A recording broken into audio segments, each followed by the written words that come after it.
Hello everyone, my name is Famil Morshid Fahid. I am a PhD student in Computer Science at North Carolina State University. I work at Center of Educational Informatics under Dr. James Lester. Today, I'll be presenting our work on adaptively scaffolding cognitive engagement with batch-constrained deep queue networks. Adaptive learning environments often provide scaffoldings in form of hints, feedback, or remediations to enhance student learning outcomes. Studies show that such environments can leverage reinforcement learning techniques to learn effective adaptive scaffolding policies. Often, these policies are designed to provide explanation, find critical moments, or boost confidence. Limited work has been done to investigate the effects of adaptive scaffolding based on cognitive engagement.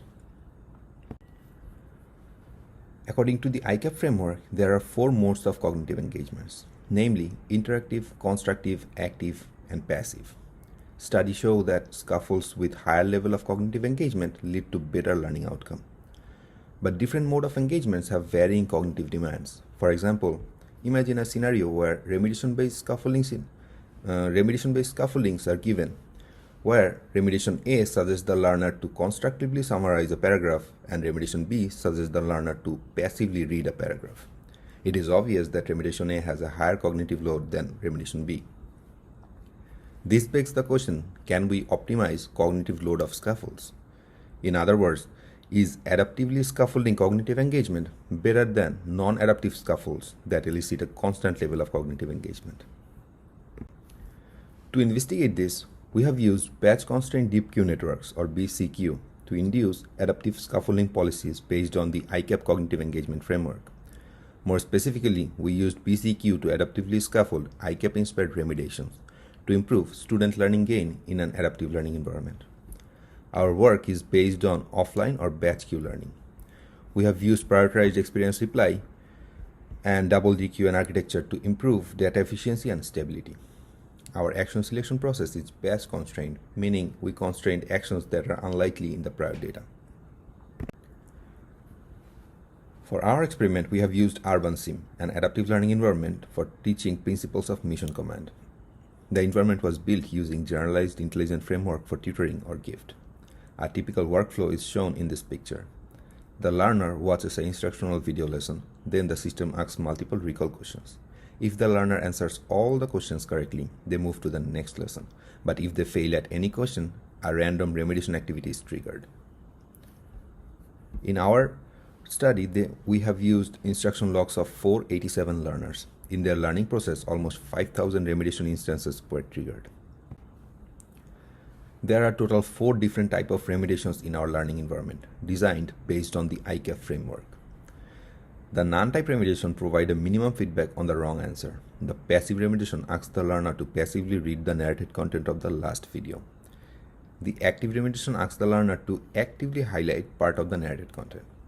For constructive remediation, the learner needs to summarize parts of the narrated content in their own language.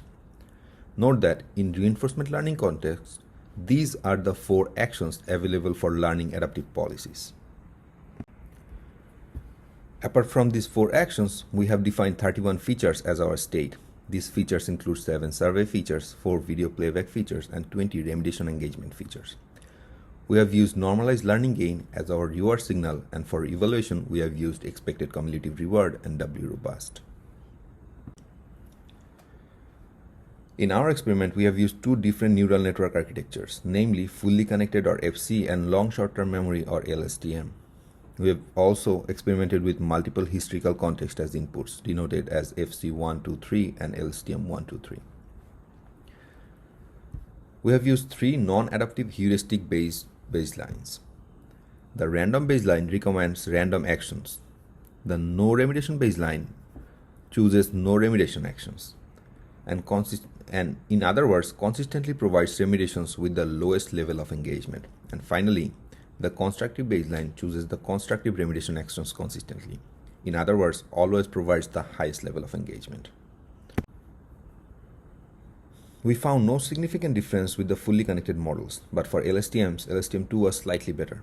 Thus, we are only reporting policies induced from fully connected 1 and LSTM2 as adaptive policies, along with the non-adaptive baselines. Here, the x-axis is showing the number of iterations and the y-axis is the expected cumulative reward. First, note that the two adaptive policies here, the top two, these two, are performing better than all the non-adaptive policies.